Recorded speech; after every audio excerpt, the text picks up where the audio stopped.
Assalamualaikum warahmatullahi wabarakatuh. Perkenalkan, nama saya Husain Ali Ahmad Fahroji dari kelas 9 Ibnu Firnas. Hari ini saya akan melaksanakan sidang tahfiz juz 2.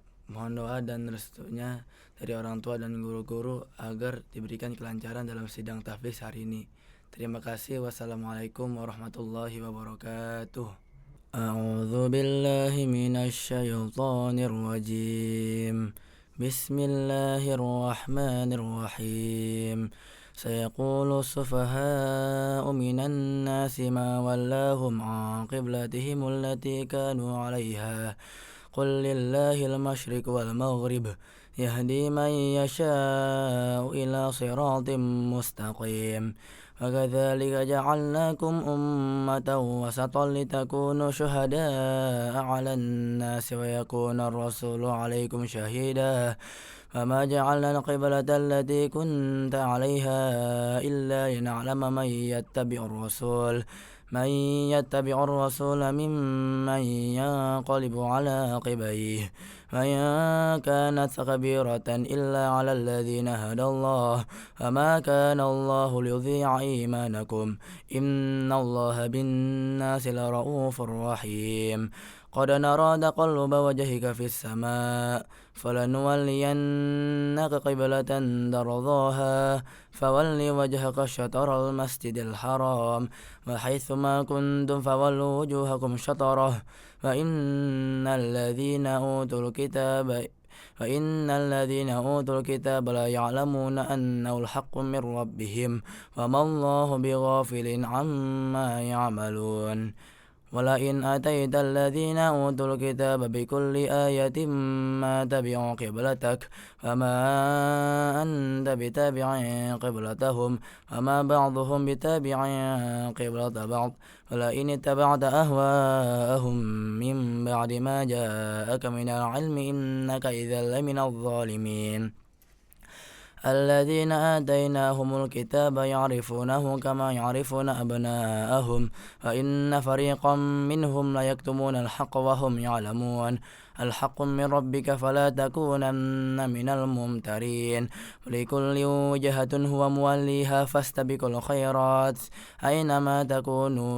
أينما تكونوا يأتي بكم الله جميعا إن الله على كل شيء قدير فمن حيث خرجت فول وجهك شطر المسجد الحرام فإنه للحق من ربك وما الله بغافل عما تعملون ومن حيث خرجت فولي وجهك شطر المسجد الحرام وحيث ما كنتم فولوا وجوهكم شطره لئلا يكون للناس عليكم حجة إلا الذين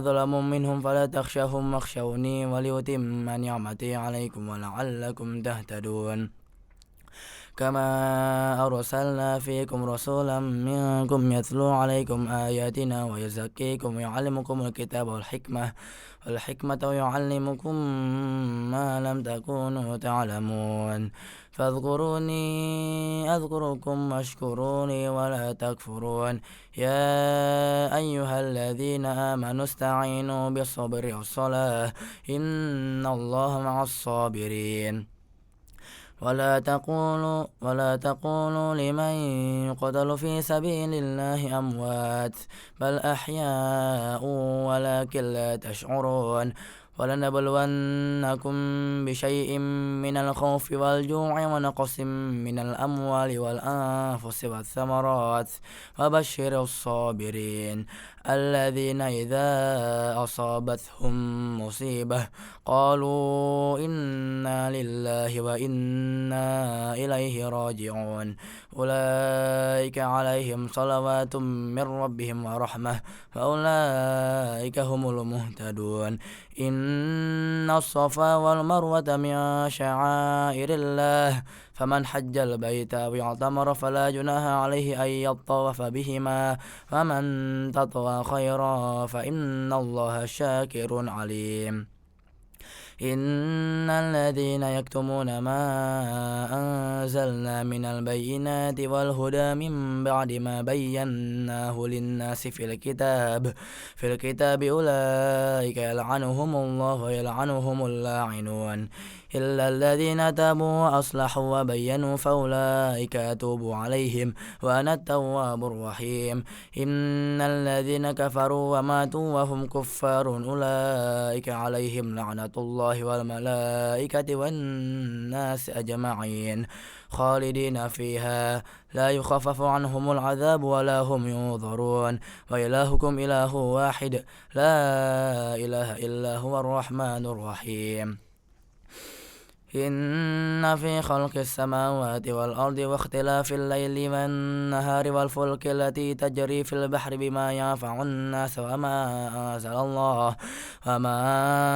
أنزل الله من السماء من ماء فأحيا به الأرض بعد موتها وبث فيها من كل دابة وتصريف الرياح والسحاب المسخر بين السماء والأرض لآيات لقوم يعقلون ومن الناس من يتخذ من دون الله أندادا يحبونهم كحب الله والذين آمنوا أشد حبا لله ولو يرى الذين ظلموا إذ يرون العذاب أن القوة لله جميعا وأن الله شديد العذاب إذ برأ الذين اتبعوا من الذين اتبعوا ورأوا العذاب وتقطعت بهم الأسباب وقال الذين اتبعوا لو أن لنا كرة فنتبرأ منهم كما تبرأوا منا كذلك يريهم الله أعمالهم حسرات عليهم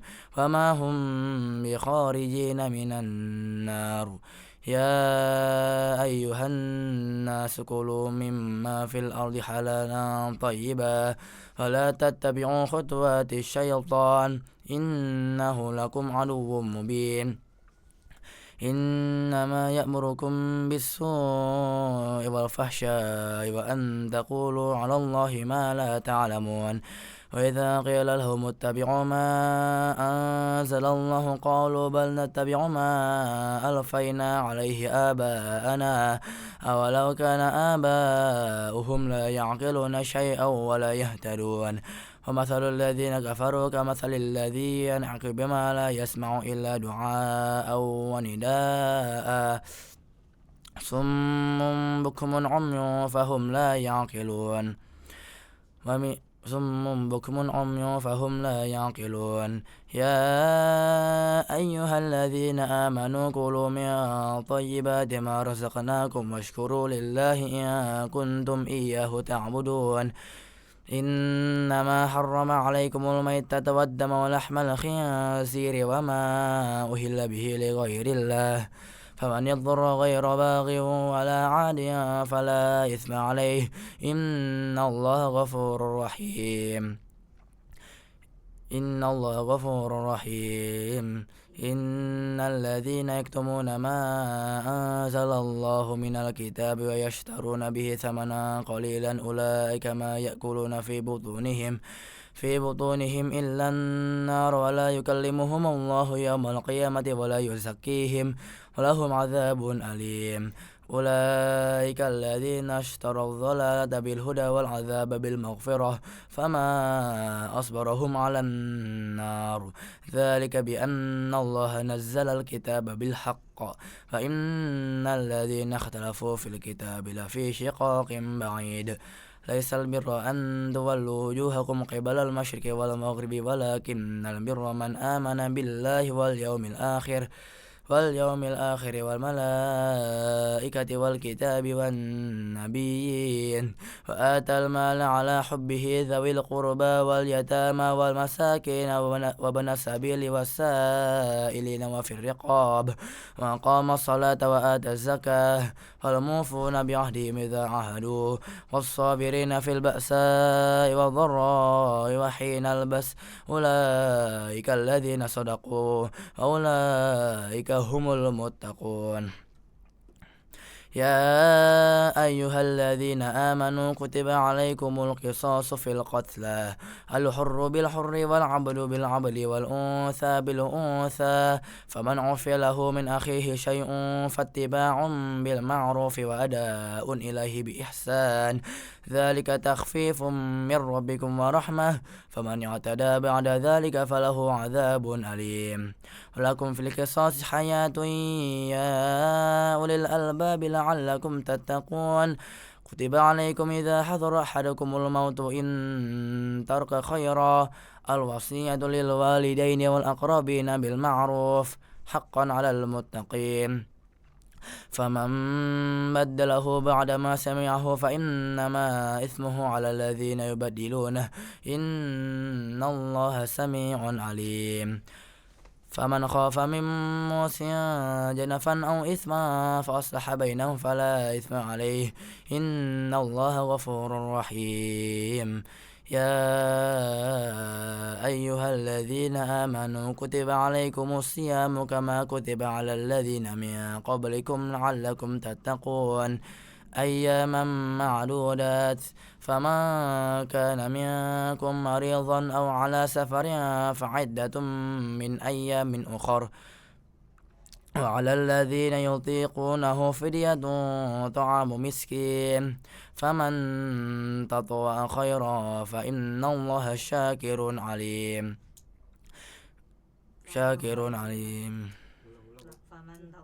فمن تطوع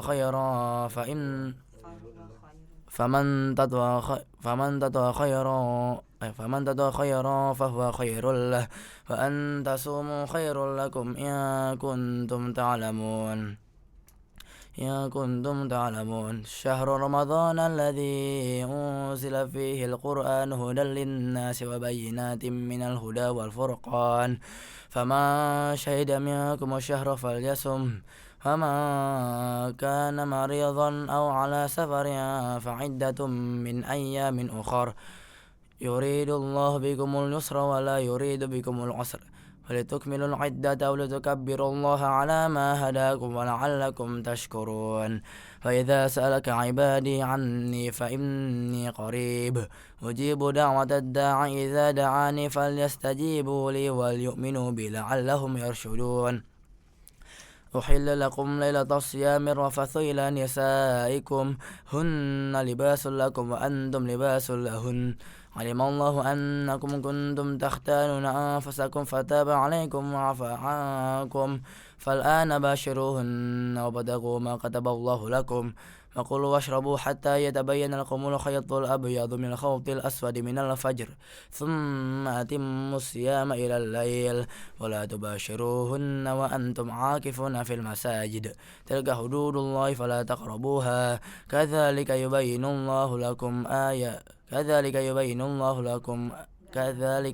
الله آياته للناس لعلهم يتقون ولا تأكلوا أموالكم بينكم بالباطل وتدلوا بها إلى الحكام لتأكلوا فريقا من أموال الناس بالإثم وأنتم تعلمون يسألونك عن الأهلة قل هي مواقيت للناس والحج وليس البر بأن تأتوا البيوت من ظهورها ولكن البر من اتقى وأتوا البيوت من أبوابها واتقوا الله لعلكم تفلحون وقاتلوا في سبيل الله الذين يقاتلونكم ولا تعتدوا إن الله لا يحب المعتدين وقتلوهم حيث ثقفتموهم وأخرجوهم من حيث أخرجوكم والفتنة أشد من القتل ولا تقاتلوهم عند المسجد الحرام حتى يقاتلوكم فيه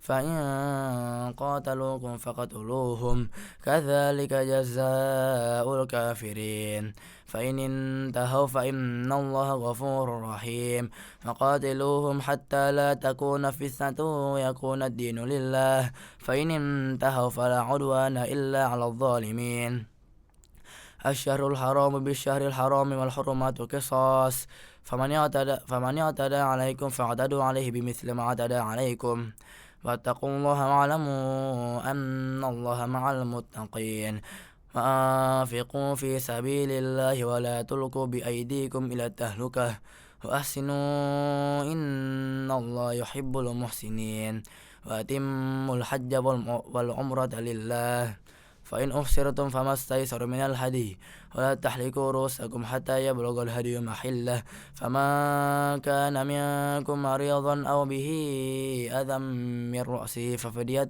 من صيام أو صدقة أو نسك فإذا أمنتم فمن تمتع بالعمرة إلى الحج فما استيسر من الهدي فمن لم يجد فصيام 3 أيام في الحج و7 إذا رجعتم تلك 10 كاملة ذلك لمن لم يكن أهله حاضر المسجد الحرام فاتقوا الله واعلموا أن الله شديد العقاب الحج أشهر معلومات فمن فرض فيهن الحج فلا رفث ولا فسوق ولا جدال في الحج وما تفعلوا من خير يعلمه الله وتزودوا فإن خير الزاد التقوى فاتقون يا أولي الألباب ليس عليكم جناح أن تبتغوا فضلا من ربكم فإذا أفضتم من عرفات فاذكروا الله عند المشعر الحرام فاذكروه كما هداكم إن كنتم من قبله لمن الضالين ثم أفيضوا من حيث أفاض الناس واستغفروا الله إن الله غفور رحيم فإذا قضيتم مناسككم فاذكروا الله كذكركم آباءكم أو أشد ذكرا فمن الناس من يقول ربنا آتنا في الدنيا وما له في الآخرة من خلاق ومنهم من يقول ربنا آتنا في الدنيا حسنة وفي الآخرة حسنة وقنا عذاب النار أولئك له نصيب مما كسبوا والله سريع الحساب فاذكروا الله في أيام معدودات فمن تعجل في يومين فلا إثم عليه ومن تأخر فلا إثم عليه لمن اتقى فاتقوا الله واعلموا أنكم إليه تحشرون ومن الناس من يعجبك قوله في الحياة الدنيا ويشهد الله على ما في قلبه وهو ألد الخصام وإذا تولى سعى في الأرض ليفسد فيها ويهلك الحرث والنسل والله لا يحب الفساد وإذا قيل له اتق الله أخذته العزة بالإثم فحسبه جهنم ولبئس المهاد ومن الناس من يشري نفسه ابتغاء مرضات الله والله رؤوف بالعباد يا أيها الذين آمنوا ادخلوا في السلم كافة ولا تتبعوا خطوات الشيطان إنه لكم عدو مبين فإن زللتم من بعد ما جاءتكم البينات فاعلموا أن الله عزيز حكيم هل ينظرون إلا أن يأتيهم الله في ظلل من الغمام والملائكة وقضي الأمر وإلى الله ترجع الأمور سل بني إسرائيل كم آتيناهم من آية بينة ومن يبدل نعمة الله من بعد ما جاءته فإن الله شديد العقاب زين للذين كفروا الحياة الدنيا ويسخرون من الذين آمنوا والذين اتقوا فوقهم يوم القيامة والله يرزق من يشاء بغير حساب كان الناس أمة واحدة فبعث الله النبيين مبشرين ومنذرين وأنزل معهم الكتاب بالحق ليحكم بين الناس فيما اختلفوا فيه ما اختلف فيه إلا الذين أوتوه من بعد ما جاءتهم البينات بغيا بينهم فهدى الله الذين آمنوا لما اختلفوا فيه من الحق بإذنه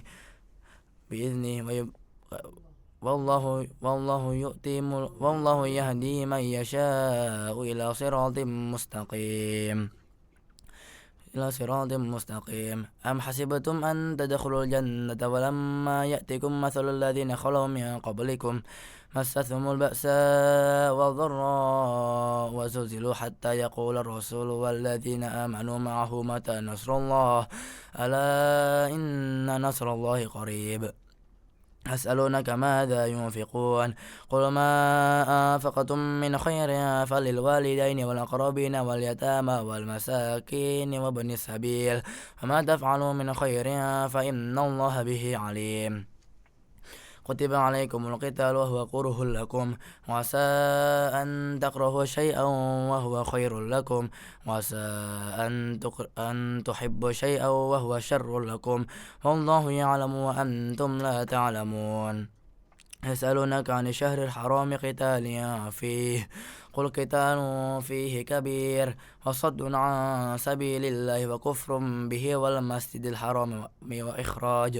وإخراج أهله منه أكبر عند الله والفتنة أكبر من القتل ولا يزالون يقاتلونكم حتى يردوكم عن دينكم إن استطاعوا ومن يرتد منكم عن دينه فيمت فهو كافر فأولئك حبطت أعمالهم في الدنيا والآخرة فأولئك أصحاب النار هم فيها خالدون إن الذين آمنوا والذين هاجروا وجاهدوا في سبيل الله أولئك يرجون رحمة الله والله غفور رحيم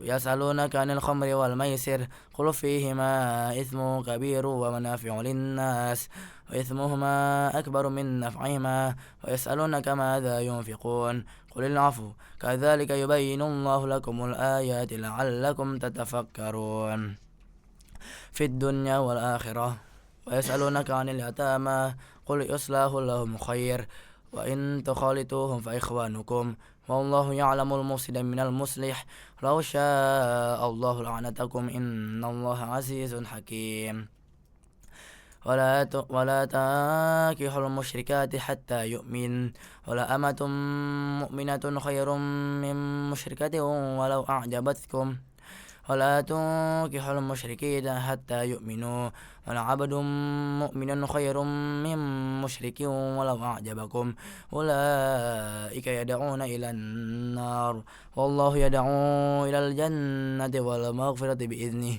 ويبين آياته للناس لعلهم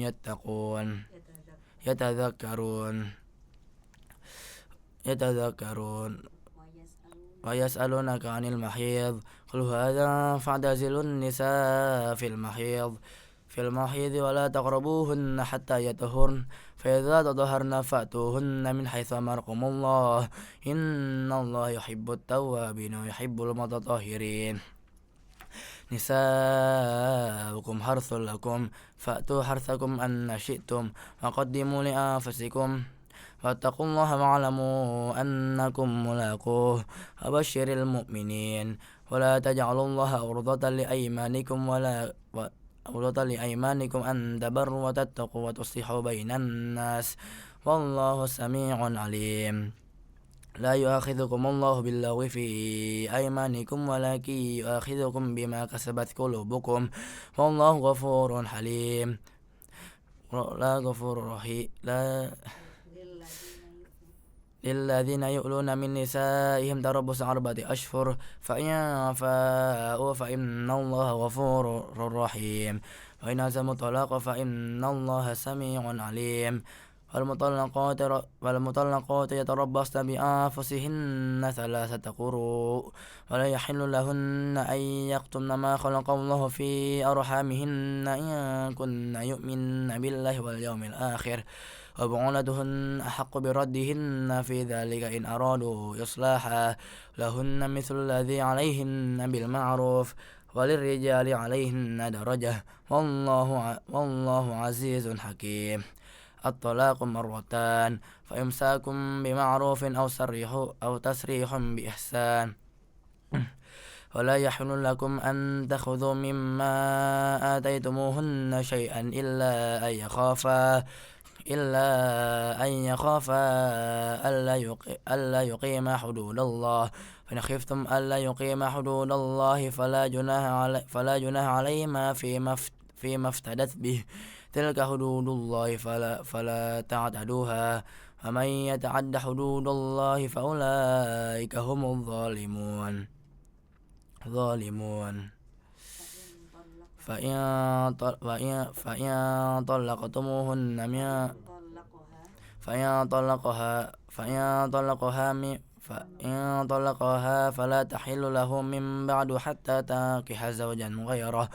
فإن طلقها فلا جناح عليهما أن يتراجعا إن ظنا أن يقيما حدود الله، وتلك حدود الله يبينها لقوم يعلمون.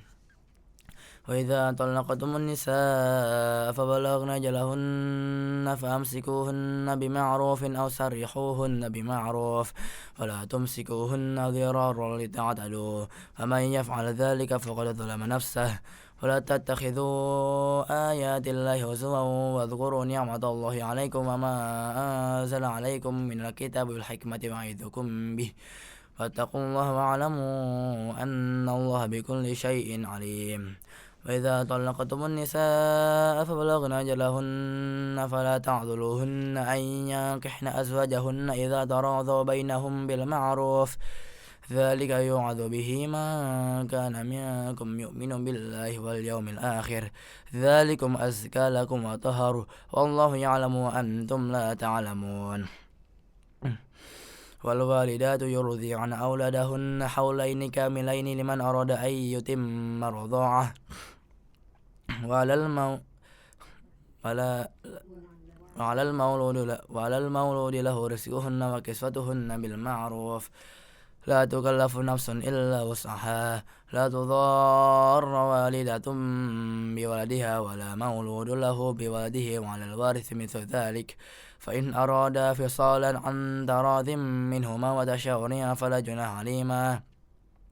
وإن أردتم أن تسترضعوا أولادكم فلا جناح عليكم إذا سلمتم ما آتيتم بالمعروف، واتقوا الله واعلموا أن الله بما تعملون بصير.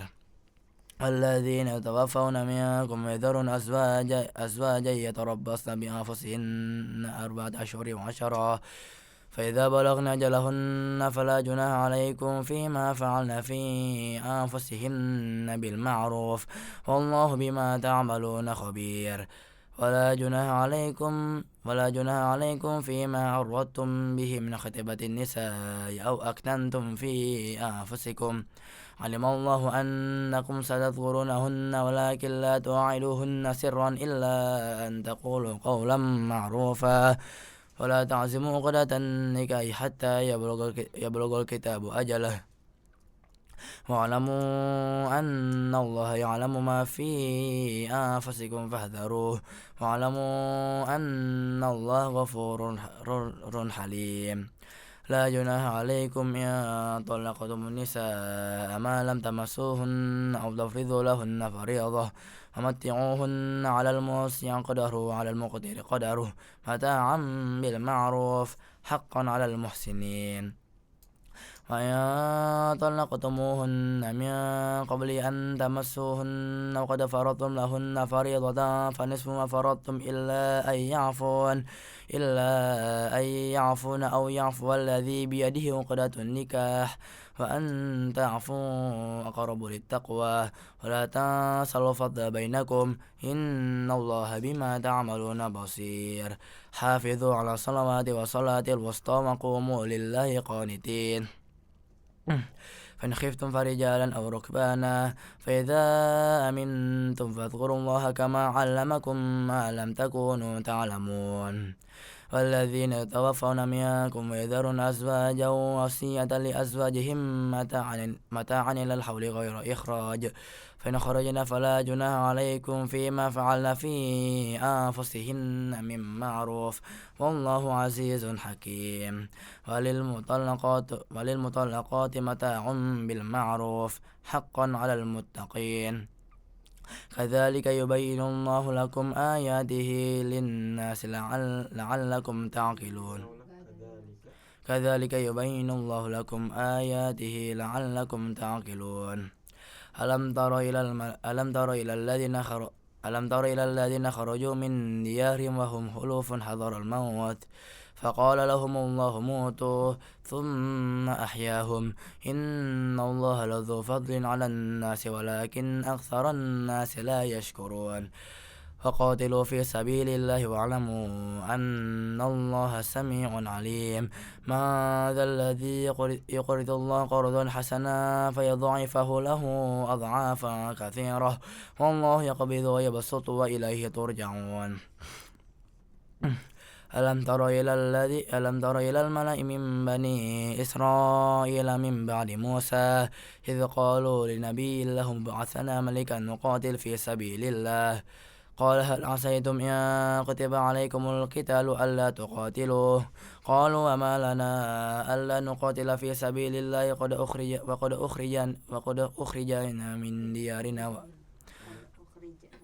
وقد أخرجنا من ديارنا وبنائنا فلما كتب عليهم القتال ألا تولوا إلا قليلا منهم والله عليم بالظالمين وقال لهم نبيهم إن الله قد بعث لكم طالوت ملكا قالوا أن يكون له الملك علينا ونحن أحق بالملك منه ولم يؤت سعة من المال قال إن الله اصطفاه عليكم وزاده بسطة في العلم والجسم والله يؤتي ملكه من يشاء والله واسع عليم قال لهم نبيهم إن آية ملكه أن يأتيكم التابوت فيه سكينة من ربكم وبقية مما ترك آل موسى وآل هارون تحمله الملائكة إن في ذلك لآية لكم إن كنتم مؤمنين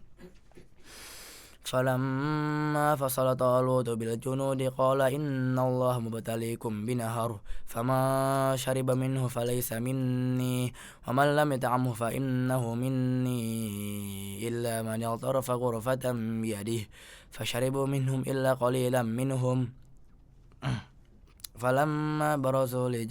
فلما جاوزه هو والذين آمنوا قالوا لا طاقة لنا فلما جاوزه هو والذين آمنوا معه قالوا لا طاقة لنا اليوم بجالوت وجنوده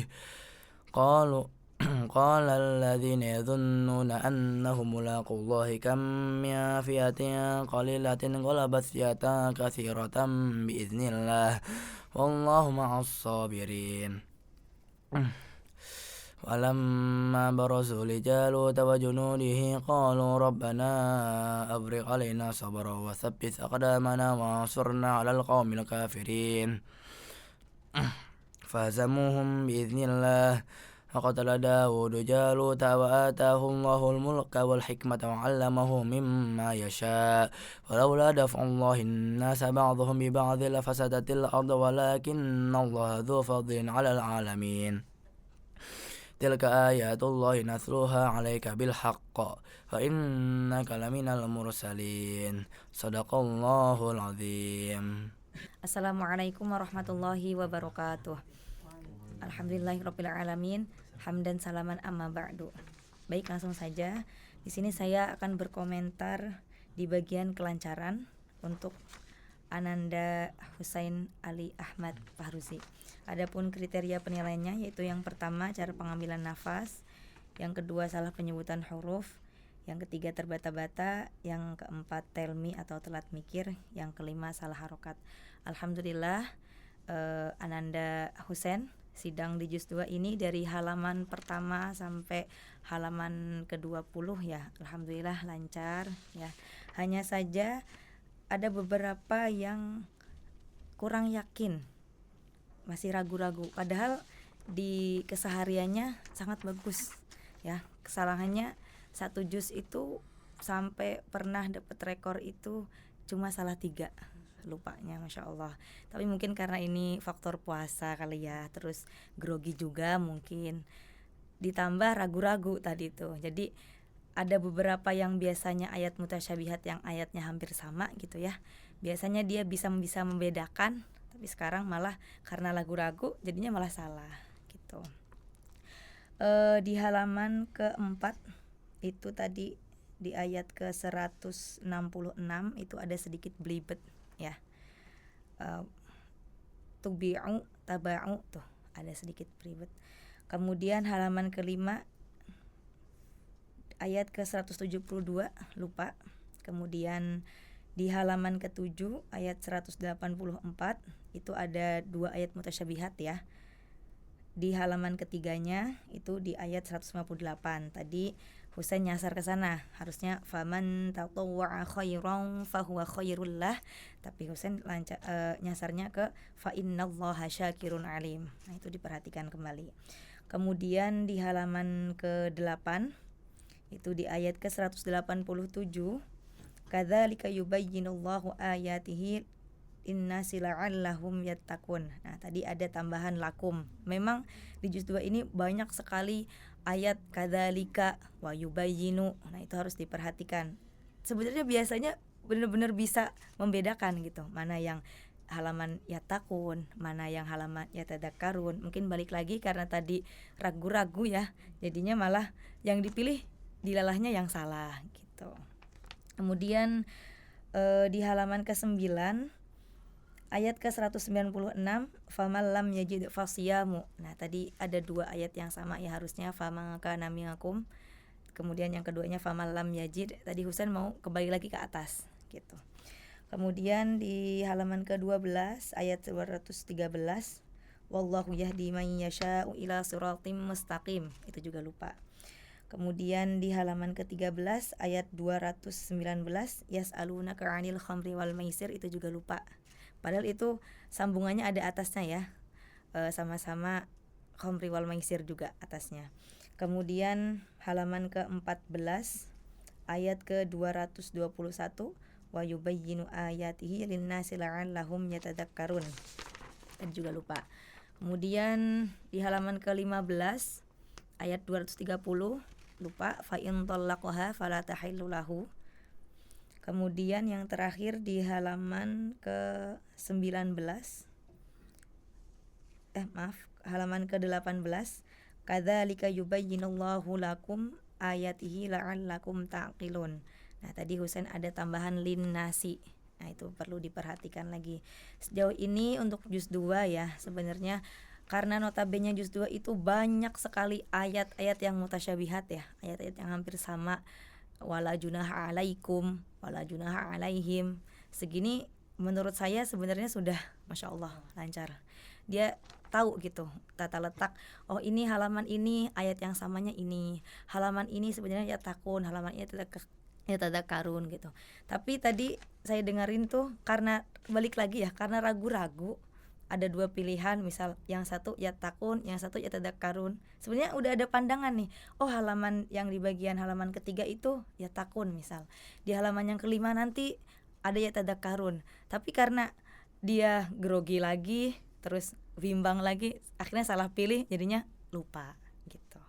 Mungkin itu aja sih, kedepannya ketika sidang ya, yang yakin, yang pede, insyaallah kalau dari segi bacaan insyaallah sudah bagus. Itu aja. Selebihnya sudah bagus. Allahumma arhamna bil Quran. Istiqomah terus buat Husain. Saya tunggu sidang tasmi 5 juznya. Amin ya rabbal alamin.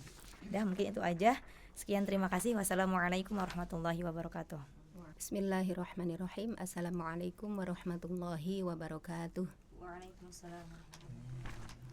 Baik, langsung saja akan saya sampaikan, yaitu penilaian tentang ilmu tajwid. Alhamdulillah, dari awal hingga akhir pun untuk penilaian tajwid semuanya sudah bagus. Adapun kriterianya yaitu gunnah dan bila gunnah sudah bagus, waqaf dan ibtidak sudah bagus, qalqalah sudah bagus. Hanya saja tadi di bagian mat dan qasar ya. Tadi penilaian saya yaitu di bagian mat lin aridli, di situ tadi ya, di ayat 243 yang bunyinya hadarul maut. Nah, itu tadi kurang sempurna. Dan di ayat berikutnya lagi 182 alaih. Nah, satu lagi yaitu 220 khair. Nah, gitu kurang sempurna sedikit saja. Dan yang satu lagi yaitu tentang mat wajib mutasil ya, juga tadi ada beberapa diulang-ulang yang panjangnya belum sesuai kriteria mat wajib mutasil. Contohnya yaitu di kalimat ada dua tadi, idgham bi gunnah dan mat wajib wajib mutasil itu sekaligus ya di kalimat mulkahu may yasha itu jadi ya. Jadi idgham bi gunnahnya kurang kena dan mat wajib mutasilnya pun juga belum kena. Alhamdulillah untuk selebihnya sudah bagus semuanya ya. Karena mungkin tadi faktor yang sudah disebutkan oleh Bu Urwatul Usko tadi, karena mungkin faktor grogi bisa gitu aja ya, faktor puasa bisa, karena sehari-hariannya pun juga alhamdulillah sudah bagus ya.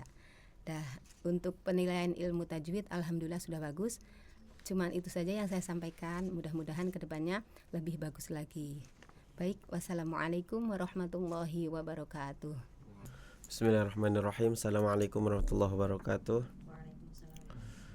Hamdan syukran lama ba'du. Yang terhormat Dewan Juri Penyidang, tim multimedia, wali santri Ananda Husein, dan yang kita banggakan pada hari ini yaitu Husein Ali Ahmad Fakhruzi yang alhamdulillah di awal-awal semester 2 sudah bisa melaksanakan sidang tahfiz 1 juz, yaitu juz yang kedua. Yang pertama saya ucapkan barakallah, selamat kepada Husein ya. Alhamdulillah bisa menyelesaikan hafalan juz yang keduanya.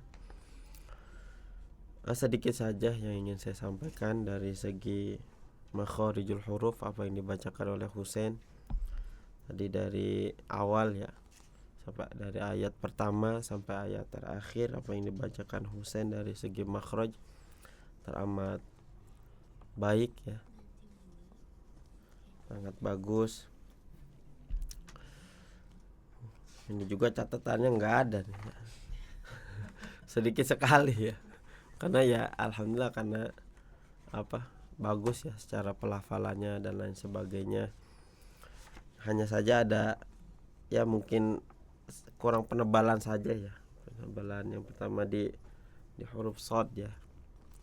Shad ketika kasroh ya. Ini ada di surah Al-Baqarah ayat yang ke-157 ya. Pada kalimat musibah. Nah itu shadnya itu agak terlalu tipis, jadi lebih condong seperti huruf sin ya.